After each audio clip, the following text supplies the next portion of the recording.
A continuación, hablaremos sobre el periodo embrionario, también conocido como periodo de organogénesis, que corre de la semana número 3 a la semana número 8. En esta presentación también hablaremos sobre los derivados de las capas embrionarias. Se hablará a grandes rasgos cuáles son aquellos derivados y se representarán en tablas. Bueno, primero hablaremos sobre la capa germinativa ectodérmica. Recordaremos un poco sobre el disco germinativo trilaminar. En su porción superior podemos encontrar el llamado ectodermo, su porción media sería el mesodermo y su porción más basal sería el endodermo. En esta imagen podemos observar un corte coronal del embrión. Podemos observar la capa ectodérmica en esta región de allí. En esta región también sería toda esta región del ectodermo. Aquí en esta imagen se distingue claramente lo que es la línea primitiva y el nódulo primitivo. Aquí sería el día número 16. En el día número 18 podemos ver el engrosamiento de la región cefálica del ectodermo, muy caracterizada también por un ligero acortamiento o adelgazamiento de la región caudal. Aquí, gracias a estos grandes engrosamientos, son inducidos por el propio engrosamiento de la placa precordal y de la notocorda. Esto quiere decir que el engrosamiento de la notocorda predispondrá el engrosamiento de la capa superior, que sería el ectodermo, y gracias a este engrosamiento ya podemos hablar sobre que esta capa ectodérmica se llamará neuroectodermo. Bien, el neuroectodermo también se le puede llamar placa neural. Esta porción de aquí tiene varios accidentes, nombrémoslos así.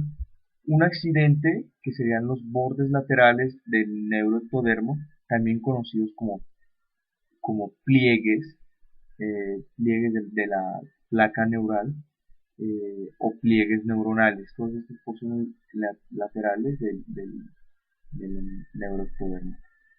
Estas porciones se caracterizan también por tener unas pequeñas células llamadas células de la cresta neural, que posteriormente migrarán a través del embrión. También podemos observar aquí en esta imagen un pequeño surco o línea media de la placa neural, que sería el análogo de la línea primitiva. Función sería el surco neural, la línea media que tenemos en el neuroectodermo. Bien, la neurulación es la inducción del neuroectodermo gracias a los pliegues neuronales que corren y se encuentran en el surco neural en la línea media. El neuroectodermo corren estos dos y se encuentran en la porción media. Esto se le llama un movimiento de inducción.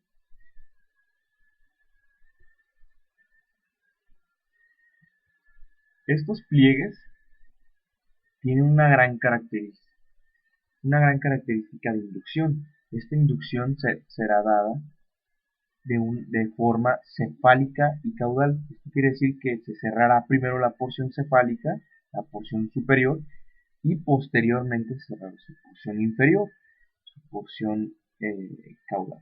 La porción cefálica podemos ver que se cerrará en el día aproximado número 25 y la región caudal en el día número 25. Bien, estos pliegues, al cerrarse los pliegues neuronales, formarán una pequeña estructura llamada tubo neural. El tubo neural tiene dos, digamos que los nombran neuroporos. El neuroporo anterior, que será la región craneal, la región cefálica, y el neuroporo posterior, que sería la región más caudal.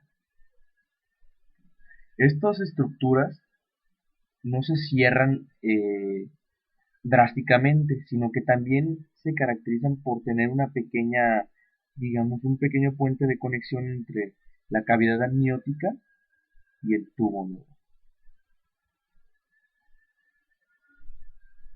En esta pequeña tablita observamos algunos derivados de la cresta neural.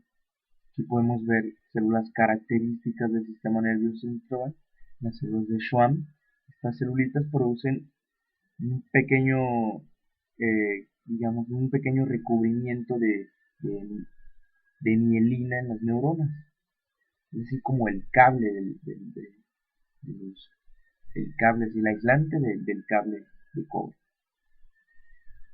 También podemos ver células melanocíticas que se observan en piel, odontoblastos que propiamente nos originan, digamos, porciones de la encía y el ligamento periodonto, y ganglios de diferentes regiones, ganglios espinales, ganglios preaórticos y de las cadenas simpáticas. Esto quiere decir que son células de la cresta neural que originarán órganos propios de los sentidos, órganos que estarán en contacto con el medio.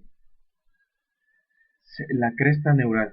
La cresta neural es aquella porción, como anteriormente la dije, aquella porción que se encuentra en los pliegues neuronales, en las porciones más laterales. Podemos observar aquí pequeñas células de la cresta neural que migrarán al momento que se cierre el tubo neural.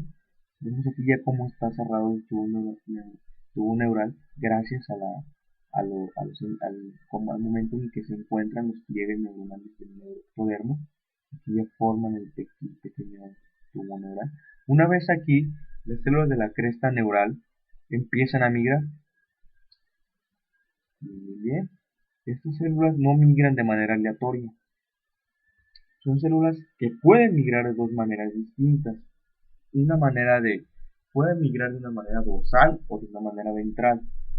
De una migración dorsal nos explicaría cómo las células de la cresta neural migran a través del ectodermo, a través del ectodermo de la dermis, y también una migración de tipo ventral, que sería cerca de la porción somitómera, de la porción de los somitas, que posteriormente nos originará células de Schwann, células de la médula suprarrenal, ganglios sensitivos y otras estructuras del sistema nervioso central. Bien, ¿a dónde migran estas células de la cresta neural? Bien, podemos observar que las células de la cresta neural migran de la porción ectodérmica, de la porción mesodérmica, de las dos maneras distintas anteriormente explicadas. La cresta neural. En la cresta neural ya hablamos de las migraciones que se producen a partir de que el tubo neural se cierra. Pero tenemos una excepción en un tipo de migración dorsal que forman los esqueletos faciales del cráneo. Vemos que las células de la cresta neural migran antes de que el tubo neural se cierre en su porción craneal, en el neuroporo anterior. Migran antes de que este tubo se cierre y entonces forman las estructuras óseas del cráneo, la estructura del esqueleto cráneo facial. Bien, ¿cómo migran, cómo se cierra los pliegues neurales del surco medio? No migran ni se cierra este tubo neuronal de manera mágica.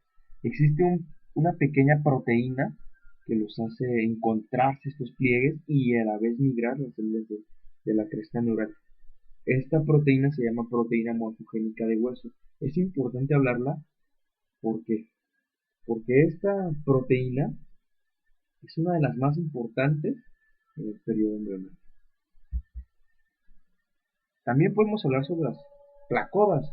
Las placodas son aquellas pequeñas, digamos así, poros en la región craneal, la región cefálica del embrión. Estas pequeñas placodas predispondrán lo que son los órganos en los sentidos más característicos, como son los ojos y los oídos. Son engrosamientos del ectodermo de la dermis, es llamado también ectodermodérmicos. Son evacuaciones bilaterales, esto quiere decir que son pares y están a los lados del embrión. Estas células invaginan a partir de la quinta semana. Todo esto pasa una vez que el tubo neural ya está formado. Aquí podemos observar una diferencia entre cómo se empieza Aquí queda el neuroporo anterior como se está cerrando aquí y ya es en el día 25 como los neuroporos empiezan a cerrarse. Una vez que los neuroporos se cierran, es decir, el tubo neural está completado, ya podemos observar este engrosamiento ectodérmico, los engrosamientos ectodérmicos que les llamaremos placodas. El placoda cristalino nos inclinará al ojo y la placoda auditiva que posteriormente formará. Esto es todo sobre la capa ectodérmica. Bien. Y ya pues a poquito hablando de cómo inicia y cómo termina el desarrollo de la capa ectodérmica, aquí podemos ver cómo inicia en el día 16 cuando empieza apenas el ectodermo a engrosarse, predispuesto por la notocorda, y vemos como en el día 28 ya se formó todo lo que es el tubo neural y todo se cierra porciones y tenemos las placodas características de lo que es el ectodermo. Eso es todo por la parte que me corresponde a mí, pero posteriormente en las siguientes presentaciones hablaremos de los temas del